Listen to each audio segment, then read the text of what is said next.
चलते चलते, क्योंकि देखिए समय का जो मीटर है वो कम होता जा रहा है, कश्मीर फाइल्स पे मैं ज़रूर बात करना चाहूँगी। इकलौते मुझे लगता है आप कांग्रेसी नेता होंगे जो कश्मीर फाइल्स देखने पहुँचे, और बाहर निकलकर आपने कहा कि ये आधा सच है। पूरा सच क्या है जो बघेल नहीं समझा पा रहे हैं लोगों को? देखिए, यदि कश्मीर में जो कुछ हुआ, आपने संकेत के रूप में दूसरे दलों को तो आपने बता दिया। डायरेक्टर का अधिकार है, फिल्म बनाने वाले का अधिकार है, लेकिन आपने ये नहीं बताया उस समय वहाँ राज्यपाल उपराज्यपाल कौन था, उस समय सत्ता में कौन बैठे थे। सत्ता में तो कौन बैठे थे? बीपी सिंह थे प्रधानमंत्री। किसके समर्थन में थे? अटल जी अडवाणी जी के समर्थन में थे। और साथ ही जगमोहन जी राज्यपाल थे, उन्होंने पलायन करने, सुरक्षा देने की बात नहीं कही। आखिर राजीव जी लोकसभा के घेराव किए, संसद का घेराव किए, तब जाके फोर्स आप भेजे, उसको कश्मीरी पंडितों को पलायन करने दिया, रोकने का कोई प्रयास नहीं किया। और दूसरी बात यह है कि उस दौर में केवल कश्मीरी पंडितों को पलायन नहीं हुआ, उसमें बौद्धिस्ट भी पलायन हुआ, सिखों को भी पलायन हुआ, मुस्लिमों को भी पलायन हुआ, और हत्याएं हुई। केवल कश्मीरी पंडितों का नहीं हुआ। या यदि पूजा स्थल तोड़ा गया तो केवल हिंदुओं को पूजा स्थल तोड़ा नहीं गया।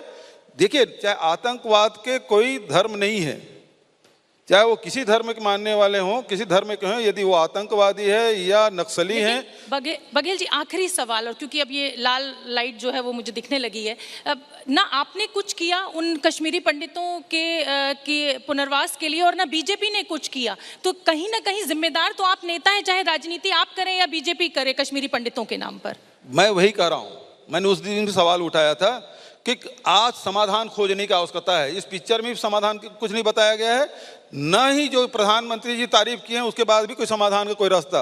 आप 370 हटा दिए, एक राज्य था उसको 3 भागों में बांट दिया, उसके बाद भी क्या कश्मीर से जो पलायन करने वाले लोग हैं, चाहे वो कश्मीरी पंडित हों, चाहे मुसलमान हों, चाहे सिख हों, चाहे बौद्धिस्ट हों, उसको पुनर्वास के वापस लाने का आपके पास कोई योजना नहीं है। जहाँ तक के यूपीए सरकार की बात कहें तो मनमोहन सिंह जी ने उनके लिए मकान भी बनाया, उसका पेंशन भी बढ़ाया, लेकिन उतना पर्याप्त नहीं है, मैं इस बात को मानता हूं। लेकिन आज जो कश्मीरी पंडितों के नाम से वोट की तैयारी करें 2024 की, वो क्या उनकी वापसी की कोई व्यवस्था किए? एक भी कश्मीरी पंडित को वापस कश्मीर में बसाने की कोशिश किए? नहीं किए। तो आप केवल वोट की राजनीति करना चाहते हैं, उनका भला नहीं करना चाहते, समस्या का समाधान नहीं चाहते आप।